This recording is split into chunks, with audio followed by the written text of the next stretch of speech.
What's up, YouTube fans? Today I'm going to be reviewing the KO Transformers Masterpiece Tracks by Takasa Tony.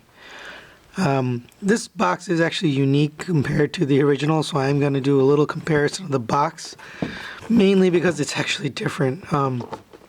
So even the colors are slightly different. The Corvette logo on the original does have some red in it. Here it's like almost, it's kind of gray and maroon. I don't even know. It's not, definitely not red. And they've removed the Transformers Masterpiece logo from the upper left corner. I really don't understand why. I mean, they removed it here too, but it's on the figure, so what difference does it make if they've taken it off the box? Some of my fans told me it's because it's easier for Takara to come after them for copyright. I don't think it matters at this point. They're copying the entire figure, so what difference does it make? Same thing on this side is a picture of the image of the vehicle mode. They've removed the Transformers and renamed it Takasa Tony. On the bottom, you do have the GM trademark was removed. Also, a bunch of stuff probably about the Takara Tomy company has been removed. I don't know because I can't read Japanese, but that's my guess. And then on this side, here's a picture of the robot mode, and same thing. They've removed the Transformers logo. On the back, pretty much identical, other than removing the Transformers logo again and Transformers Masterpiece here. I really don't understand why they would go through the effort of changing that. Just copy the box, you know. Anyway, we'll get the old one, the original, out of here, and we'll take a look at what's inside the box. Now, you do get pretty much everything you got with the original. You have Raoul and Sound Blaster, his gun and his laser pistol in the front, and you've got the review mirrors here and his trading card. I actually wish they would just copy the trading card, you know, instead of pretending like, oh, they're not they're not violating copyright. Just copy the thing. I mean, why change it, you know, because now I've got inconsistent cards. I've got CPs versus MP cards, and that doesn't look very consistent. So we'll get this out of here and take a look.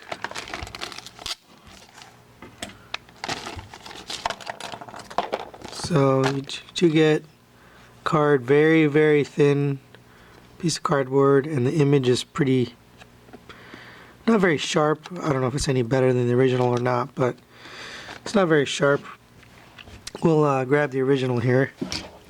Here we have the original card. It's a little bit sharper on the image.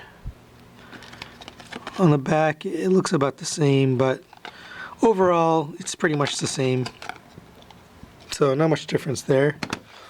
Here we have the, other than the CP instead of the MP. Here's the instruction booklet. This looks like a photocopy. Again, they've taken the time to remove the Transformers Masterpiece and the Transformers logo, which is pretty stupid because they've got the logo all over the place, a figure. So I have no idea what good that does. But pretty much the same, so we're not going to spend any time on this. It looks identical to the original. You also do get the light stand. Take a look at that. It appears to be exactly the same. And again, you've got the logo here, so what difference does it make to not have the logo on the box? Now you do have two sets of rear view mirrors. We'll check and make sure that these fit, because they do, on the original figure they were pretty loose, and that was kind of disappointing. Alright, so let's get all this packaging out of the way. I haven't even had a chance to cut it here, so let's cut open the tape.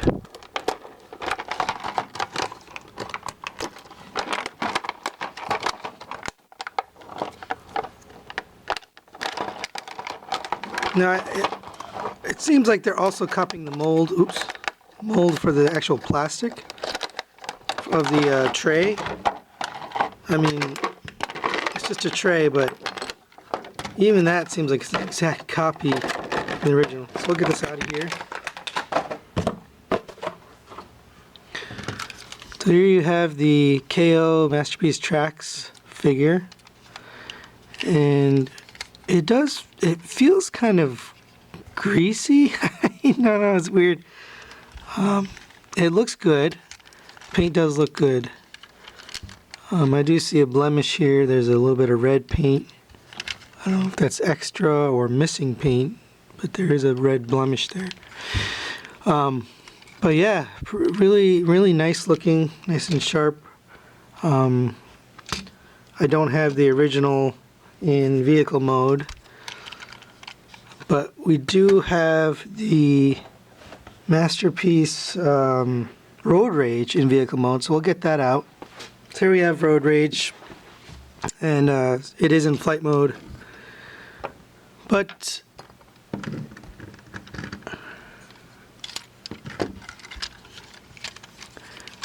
they do look, I mean, the KO does look like it's pretty spot on. I mean, there aren't any major flaws I can see. Now, one cool thing is this seems to have rubber tires, and I don't know why they've stopped making the figures with rubber tires, but this one has rubber tires, and it rolls pretty nicely. It's a little uneven on the bottom here. And it looks like the slot for the wing isn't quite lining up, or something's not quite right, so it doesn't want to stay. It kind of pops up. And that's probably why that back wheel is popping up a bit. But it's rolling on 3 wheels, and the tires are pretty nice. And you can hear the difference between the 2 tires. These are much smoother because of the rubber. And for the accessories, now this is really quite terrible. The paint on here is pretty bad. It looks like they missed a bunch of yellow, and the red is kind of dull. Not so good on my Sound Blaster, at least this particular copy of it. I don't know if that's everybody's. And here's Raul. This looks okay. Again, the paint's not great. I'm guessing they're painting these by hand, and so they're just trying to do it as quickly as possible. So it's not great, but the original wasn't great either, and I don't care for these things anyway, so it doesn't really matter. And then we got the gun, and the gun does look like it's painted well. Doesn't seem to have any issues. And same for the little laser cannon on the front of the car. Kind of stupid that they copied the, gap in the mold, but whatever. And let's just check if this fits in here. Yep, it does. So everything seems to fit just fine. So we'll take a look at vehicle mode at this point. We'll get tracks out of here. Yeah, as far as vehicle mode, it does appear to be pretty consistent with the original figure. You do have the Corvette logo here, painted taillights, as I mentioned before, the one blemish here, but the hood is painted very well. And you should be able to pop this up. Let's see. Yep, that opens up quite nicely. And yeah, not too bad. Let's see if we can get the gun in here. That's the other possibility.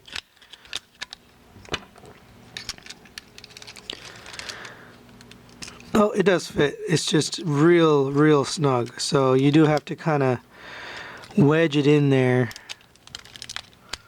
And I hate taking this figure apart because it's kind of a pain to push it all back together, but yep, the gun does fit in there, and it does tab in and fold away.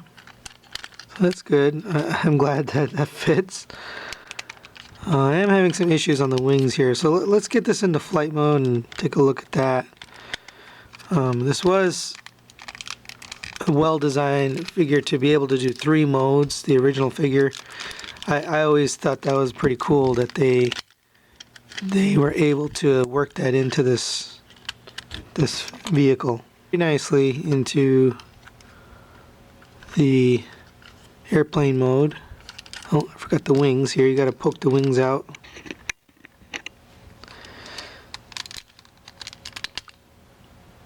Now, usually it's pretty tight the first time, so I try to use the gun to poke it through.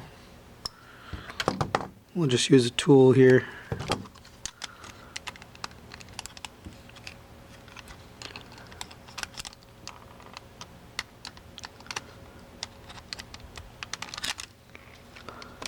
There we go.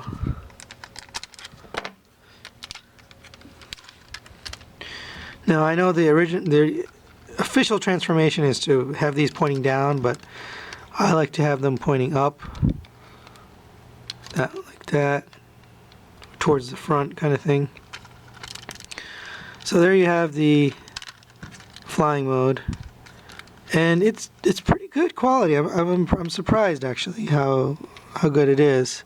I'm expecting it to be, you know, a little subpar given that it's a KO, but it doesn't seem to have any issues getting to flight mode. Let's check out the flight stand and see if that fits well. So there you have flight mode, and it's probably just a matter of tightening one of those screws because it does seem to be drooping a little bit, but it looks good. No problems on the other than having to tighten that screw. No problems on the flight stand. It does fit, and it does have the ratchets. Yeah, I think you'd need to tighten this screw right here to make this stop falling. Anyways, that's it for flight mode. We'll get this guy transformed into robot mode, and we'll be right back. Alright guys, we're back from transforming, and you probably can't tell which one's which. So the left is the Takara, the right is the KO, and you can always tell by the rubber tires. They're actually not shiny. These are kind of shiny. So differences in robot mode, there's definitely some differences, and you know, Rocket Punch Army had done a review on this Takasa Tony figure, and his, I guess, takeaway was it's actually better in some spots, particularly this backpack part here, you know, being able to stay on and in place, and also the pegs for the shoulders. He's claimed that these were better at staying in, and I guess I don't have the same experience. So let me go through each of the differences and talk about them individually.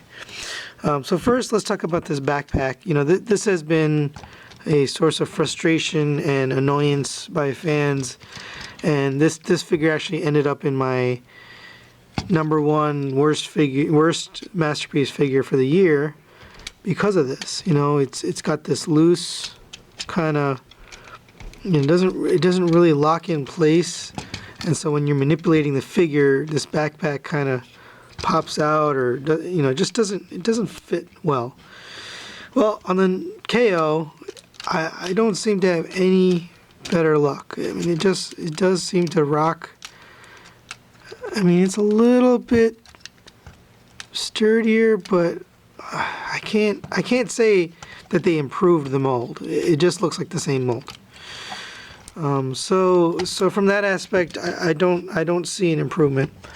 Now for the shoulders here, they do seem a little bit tighter, and it's probably a tolerancing thing, and I don't think it was an intentional fix that the KO Takasa Tony put in place. I think it was just a coincidence, and it does seem a little tighter. You know, these original shoulders would kind of come loose as you manipulated the figure, and again, one of the big annoyances of this thing was its floppiness on the top half. So it does seem a little tighter there. I'll give them credit, but I don't think it was design. I think it was just happenstance that they molded it, and the tabs were probably slightly bigger, and so for that reason they hold better. Now I do have a couple issues, a couple of problems, and I'll talk about that. Number one, this top piece, and it's hard to show, this side it's open so this can fold down. On this side it's not open, you can't fold it down, and that's because they've got the right one, the left side on the right piece, so you can't fold this down, so I can't get it to match up like this one, and I actually can't fix that because it's pinned in. I don't know if you can see, there's a pin right there, and one, I don't have the right part to replace it, but two, it's very hard to get that pin out of there. So you could put it like this and maybe it'd look a little better. I don't know, because having them not match up is what makes it look weird. But because it doesn't go down, you're probably better off pointing them both upwards like this. So that's one issue. Another issue, and I never even knew this on the original figure, so let me show it on the original. The heel, which was very nicely articulated on the original, by the way, it actually locks in, so there's that little tab right there, and there's a peg hole inside, and I never pushed it hard enough to get it to, oops. Just put that back in place. I never pushed it hard enough to get that to lock in. I didn't know it locked in, but if you push it in, it clicks in. I don't know if you heard that. See, it clicks in there, and then the heel is not floppy at all. It's pretty solid. And I actually didn't know that when I initially transformed this guy. On the KO, this one I had to put a lot of force on it, actually get it out. I can't even get it out now. It's really tight. So the left one did not go in at all. It will not tab in no matter how much force I put. Short of breaking it, it's not worth it to put it in there. So this one doesn't go. But on this side, I got it in. Now getting it out is going to be another. Okay, so it's really, really tight. And I don't think they meant for it to be that tight. That's again a tolerancing issue. So I guess I'm not having as much luck as Rocket Punch Army did with his Takasa Tony figure, because my backpack doesn't really want to stay on that. See, this one's already off. That one's already come off. And that was an issue with the first one. So I don't have that being better.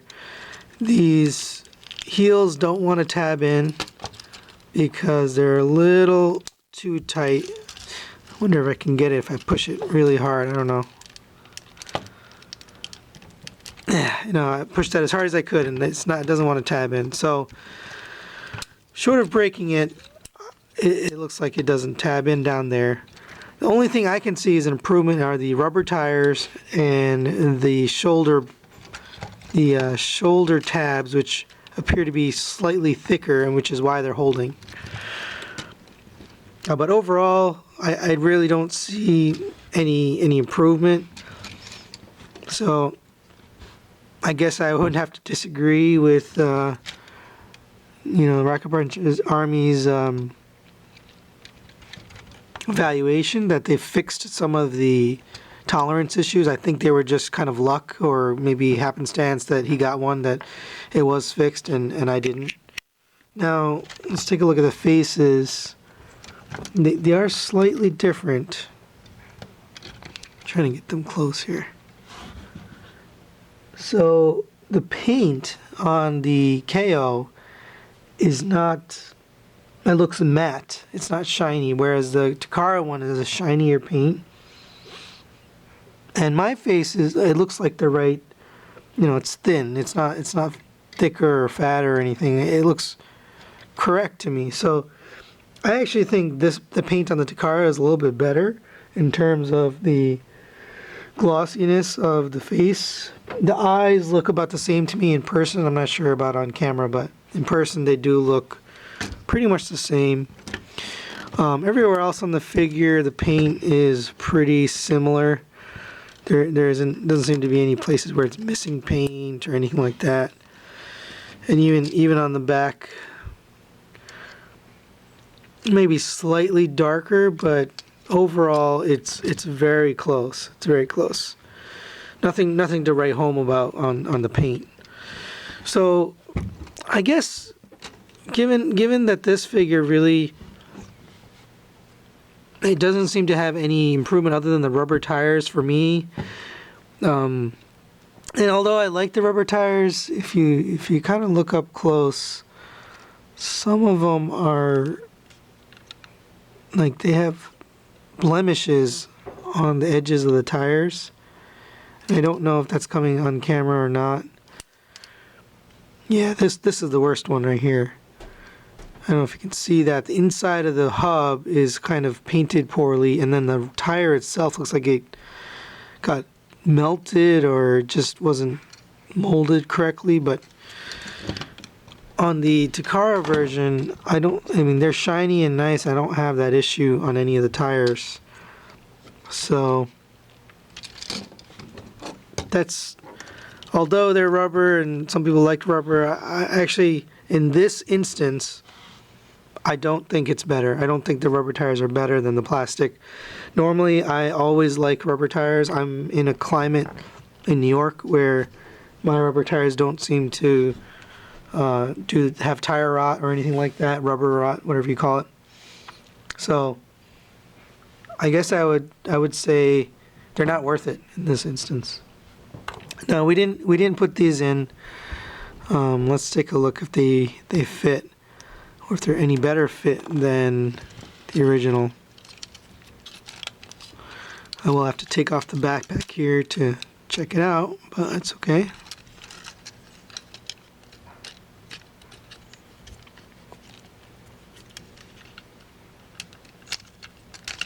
Okay. So here's the slot for the rearview mirror. And it does fit pretty snugly. So I would say that's probably better than the fit for the Takara one. The Takara one was a little bit loose, and it also tended to fall out, so I ended up having to glue it in to make it not fall out.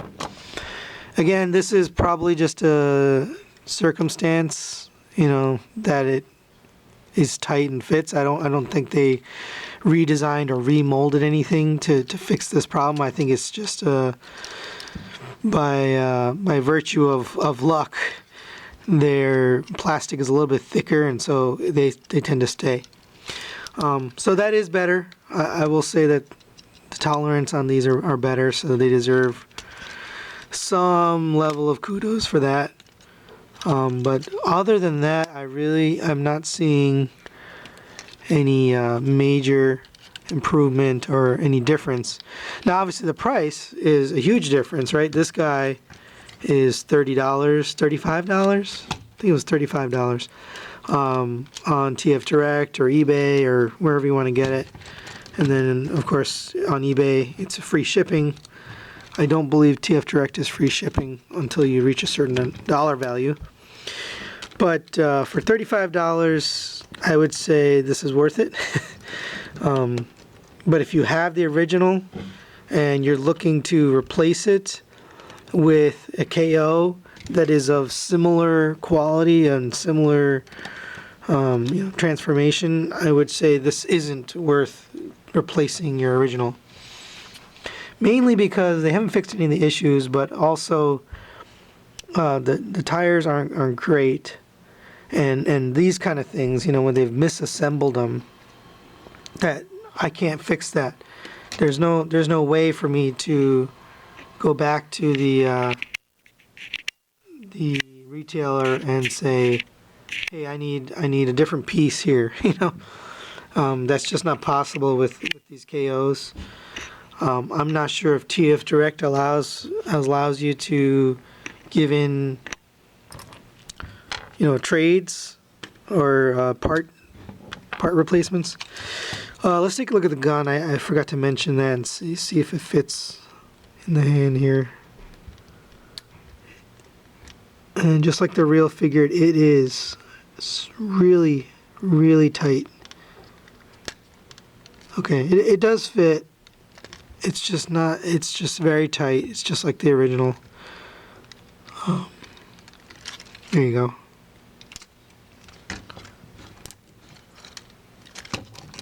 So, snug fit, but it works.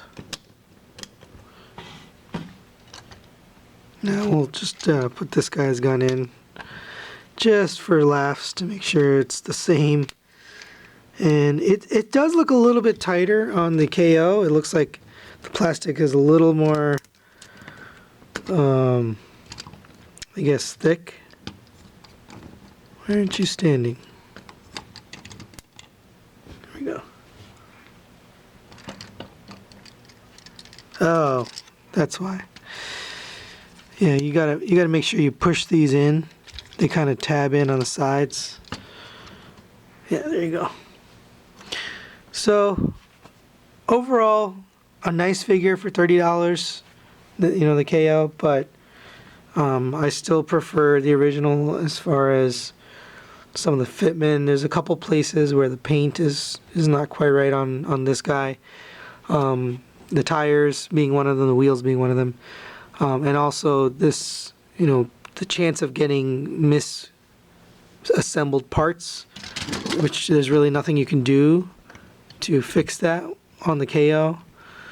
It's not like the retailer is going to send you a replacement part. All right, that's it, guys. Thanks for watching. The next review is going to be Omnigonix Spin Out.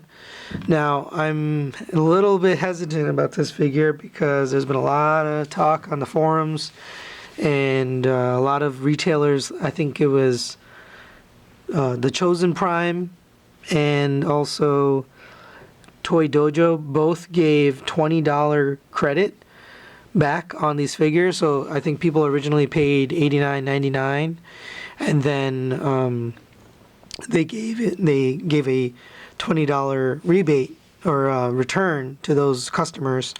So they ultimately paid $69.99. And that tells me the figure's pretty bad. If those two companies are going to give you a $20 rebate, which is like a quarter of the price of this thing, I'm imagining that this is not going to be good. But we'll take a look at that. Now, it's funny, TF Source, they were selling the figure for $94.99, $5 more than their other retailers, and they didn't give a discount when they discovered this problem. Not only that, they've decided not to take any returns on the Omnigonix Spin-Out figure. That is like such poor customer service. It's one thing not to give the discount, because I understand it's not TF Source's fault that Omnigonix made a bad figure. But on the other hand, wouldn't you accept returns or parts that have damage and try to make customers happy? I mean, that's the kind of thing that's really driven me away from TF Source. It doesn't seem like they care about customer satisfaction, and every time I've tried to call them or contact them about an issue, they don't seem to really respond. So I'm kind of disappointed that and I'm glad I didn't buy from TF Source, because one, I would have paid $5 more, and two, they would have done nothing to rectify the issue as far as the figure needing replacement parts or whatnot. So anyway, that's it for this review. We'll take a look at Omnigonix Spin Out and see how bad or how good it is next time. Please subscribe and like if you enjoy the videos, or leave me comments, and we'll see you next time. Bye.